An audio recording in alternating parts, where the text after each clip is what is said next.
नमस्कार जय श्री जगन्नाथ। आज भिडियो आम जाना जे सावित्री अमावास्या दिन दुईटी महा उपाय विषय रे आउ किछि नीति नियम विषय रे जानिबा। सावित्री अमावास्या दिन कौन करबा कौन न करबा ए सब जानिबा। वीडियो लास्ट आम उपाय देती जानिबा। वीडियो जदि भल लागिबो कमेंट बॉक्स रे सुंदर कमेंट देबे आउ वीडियो को लाइक मध्य करिवे। चैनल रे जदि नुआ थिबे ताहाले सब्सक्राइब करबा को जमारू भी भूलिबेनी। तो नीति नियम प्रथम आम जानिबा। सावित्री अमावास्या पूर्व दिन माने शुक्रवार दिन संक्रांति दिन आम कौन करबा। घर द्वार तो आम सब मासंत दिन धुआ पोछा कर देइथिबा। तो संक्रांति दिन आम कौन करबा चूड़ी सीतालिबा। एटा हैला हमर मुख्य काम। चूड़ी पुराना चूड़ी सीताली की नुआ चूड़ी पिंधि दबा। कहीं ना अमावास्या दिन कौनसी भी जिनस आम खोलिबानी कि पिंधिबानी से पूर्व दिन आम सब पिंधि देइथिबा। तापरे राति रे चकुली पिठा करी निहाती भाबे आमे खाइबा। कहीं ना चकुली पिठा खाइबा द्वारा सावित्री अमावास्या लेउटिक आसीबो। जेमती झियो माने बाप घर को गले लेउटिया चकुली करी दियंती कहीं ना झियो पुणी लेउटिक आसीबो। सेथि जोगु सावित्री अमावास्या हो जागर उपवास हो सबुथिरे राति रे चकुली खाइबा कथा। तार नियम मध्य रहिछि। पुरातन कालु एही नियम गुडाक अछि। तापर आमर द्वितीय कथा है इटा तो पूर्व दिन। सावित्री दिन कौन करबा घरे ओला पोछा ही सारिबा परे गंगा पानी छिंचिबा।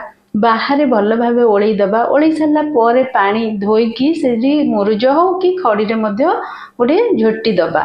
तो अत्यंत शुभ सावित्री अमावास्या दिन जेकोसी उपवास हो आम जदि बाहर झोटी दबा तो बहुत भल माँ लक्ष्मी प्रसन्न हेबे। ता संगे इटा सरला सकाळ काम। तापरे ठाकुर पूजा करबा। ठाकुर पूजा आम प्रतिदिन जेमती करछे सेमती करबा। ता संगे कौन करबा सावित्री अमावास्या पई आम जे सब मुग बतुरैथिबा फल सब रेडी करिथिबा से सब आम सबुथिरु अल्प अल्प करी ठाकुर घरे मध्य भोग लगेबा। केवल आम मंदिर पाई बोली नहीं ठाकुर घरे भोग लगेबा। घरे जदि कुल देवता माने इष्ट देवता अछंती दुईटा नुआ शंखा लगेबा। चौरा गछ मूले मध्य शंखा दुईटा दबा। नाली कपड़ा देबा तो अत्यंत शुभ माँ लक्ष्मी प्रसन्न हेबे। तापर आम सब कौन करबा मुग तो बतुरैथिबा मंदिर को थाली सजाड़िबा। मुग धोई देइथिबा मुग अल्प से मुगरे गुड़ टिके पकई दबा आउ नडिया कोरा टिके पकेइबा। पकेइकी जदि आम मंदिर को नेबा तो बहुत भल। सावित्री पाखे आम पूजा करबा। आउ फल जहाँ जेते प्रकार फल नहीं पारिबे। आ जदि किछि नाही आंब पणस पणस नथिले भी हबो सपुरी ता संगे नडिया कदली आउ जो आमर कोली खजुरी कोली एतिकी हेले भी चलिबो। आ जहाँ नहीं पारिबे नहीं पारिबे किछि नाही जदि एतिकी रे मध्य चलिबो। मंदिर को जिबा। मंदिर को जदि नुआरे सावित्री व्रत पालन करूचंती विवाहिता महिला माने प्रथम रे जदि करिचंती सावित्री ताहाले भाईना को छंचा देबे संकल्प करिवे। तापरे व्रत पालन करिवे। छंचा रे जेमती हमर चाउल परिबा आ किछि दक्षिणा एमती देकी छंचा ही गला। तापरे भाईना को कहबे संकल्प करि दियो। संकल्प कला परे पूजा करिवे। जेमती उपवास रहिबा कथा रहिबे। आउ साड़ी पूजा करबा को चाहूतिले पूजा करिवे नथिले तो नुआ साड़ी पिंधिकी पळेबे। किंतु सावित्री अमावास्या दिन मन रखिथिबे जे नुआ साड़ी ही पिंधिबे। पूजा कले हबो न कले हबो किंतु नुआ साड़ी पिंधिबे। नुआ साड़ी नुआ शंखा नुआ चूड़ी सब पिंधिबा कथा। पूजा आपण को खुशी रे पूजा करिवे जदि करिवे नहले भी चलिबो। तो एटा हला। तापरे जेतळ साड़ी पूजा करिवे भाईना को मध्य दक्षिणा मन खुशी रे देबे। कुंठित होइकी देबेनी मन खुशी रे दक्षिणा देई देबे। जेतिकी दक्षिणा देबा कथा सक्षम देबे। आ भाईना मध्य खुशी रे नेबा कथा। जेते एमती डिमांड किछि करिबा कथा नाही। आजिकाली तो समस्ते जानिचंती जहा देबा कथा दउचंती तेनु करी भाईना माने मध्य खुशी रे नेबा कथा। तापरे आमे जिबा मंदिर को। मंदिर रे जदि भाईना बही पढ़ी की सुनाउचंती आमे सुनिबा नहेले आमे कौन करिबा घर को आसिकी बही पढ़िबा। मंदिर रे जदि पढ़ुचंती बहुत भल। तापरे आमे इठी गोटे महा उपाय कौन करिबा मंदिर को तो जाइथिबा ना। तापरे कौन घर को फेरिकी आसिले करिए कि सेटा मंदिर रे ही उपायटा करिवे। पार्वती पाखरे माँ पार्वती पाखरे एही उपायटी करिवे। कौन करिवे नाली शंखा नाली फूल ता संगे सिंदूर अल्प नैथिबे। माँ को पाखरे समर्पण करदेबे। करिकी माँ को पाखरे निजर मनस्कामना कहिबे। कहि सारिबा परे माँ को पाखरे गोटे मंत्र कहिबे। एही स्तोत्रटा कहिबे। कौन कहिबे ओम कात्यायनी विद्महे शिवप्रियाय धीमहि तन्नो पार्वती प्रचोदयात्। यही जदि मंत्रटा 8 थर बोलिबे माँ पार्वती पाखरे जहाँ मनरे दुख अच्छी जहाँ अच्छी सब कहीकि यही सावित्री अमावास्या दिन यही उपायटी करंतु।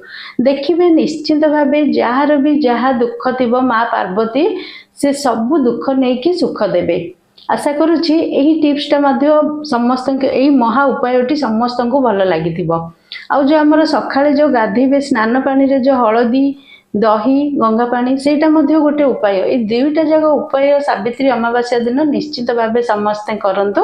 आउ सावित्री पूजा सरिबा परे घरे गुरुजन माननकु प्रणाम करंतु।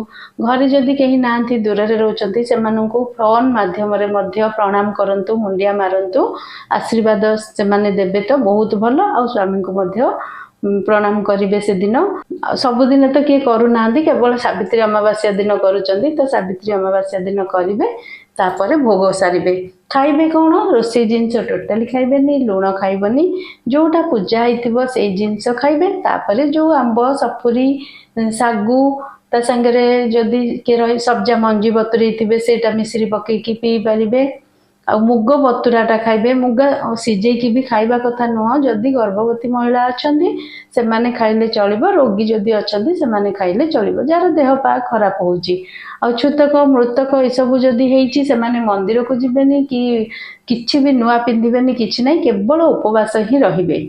चूड़ी साड़ी ये सब किछि पिंदिबेनी उपवास रहिथिबे से सब सरिला पर पिंदिबे। आ जदि पीरियड्स हेतिबे ताले पीरियड्स टाइम रे मध्य किछि पिंदा पिंदी करिबेनी केवल उपवास रहिबे। 4 दिन पर सब पिंदिबे। सावित्री अमावास्या दिन कला साड़ी पिंदिबेनी कला साड़ी को छाड़िकी आ जे कोनोसी रंगर साड़ी पिंदि पारिबे। सावित्री अमावास्या दिन घरे किछि कली झगड़ा लागिबेनी मन खुशी रे रहिबे। सबु ठाकुरंकर नाम जप करिवे। सावित्री मांकर बही घरे बसिकी पढ़िबे गीता भागवत स्तोत्र मंत्र जहाँ आसुची सब पाठ करिवे। रोषेई कला बळे खाली समय रे किछि जदि न आसुची राम नाम मध्य जप करिवे तो अत्यंत शुभ।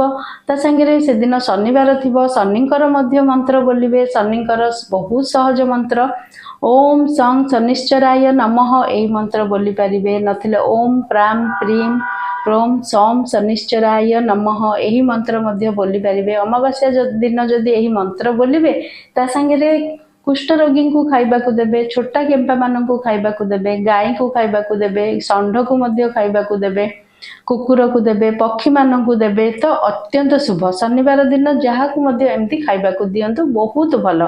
जरूरतमंद को मध्य खाइबा को दियंतु अत्यंत शुभ हबो। से माने आशीर्वाद करिवे जहाँ ग्रह थिबो से सब खंडन हो जिवो।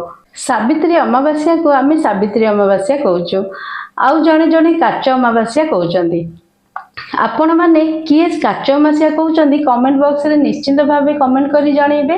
कहीं मते आपण मानक कमेंट पढ़िबा पई बहुत भल लगे आउ ता रिप्लाई मध्य देबा पई मते बहुत भल लगे। आपण कोठु देखिले केतेटा बळे वीडियो जाई कि पहुंचुची निश्चित भावे कमेंट करिकि जणैबे। आउ जदि वीडियो भल लागिथिबो ताहले वीडियो रे ओम नमः शिवाय निश्चय लिखिबे कमेंट बॉक्स रे। वीडियो को गोटे लाइक करिवे। लाइक करबा को आपण सब बेले भूली जाउचंती। आ चैनल रे जदि के नुआ थिबे ताहले सब्सक्राइब मध्य करिवे। रहुची जय श्री जगन्नाथ।